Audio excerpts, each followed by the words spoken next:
Today we're making breakfast burritos with egg, potato, and sausage. Start by dicing a half of an onion. Crack some eggs. We usually use 1.5 eggs per medium-sized flour tortilla. Hit it with a little heavy cream or milk and stir. Using a half a pack of sausage for this. Brown potatoes in a hot cast iron skillet.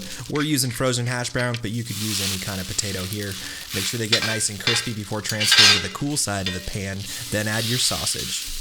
Press to increase the surface area, then cook with some onions and black pepper. Brown everything up and then prepare to add your eggs. Make sure the potatoes get nice and crispy. Next, add your egg mixture. Cook thoroughly and mix. You could also add cheese here at the later stages of cooking, but we opted to leave the cheese out of this one. Warm some flour tortillas and get ready to roll them out. Roll out your tortillas with as much egg mixture as you like. We like them to be a little bit small so we can take them on the go. Transfer to a storage container for meal prep, or plate them up and eat them right away. Until next time, thanks for watching.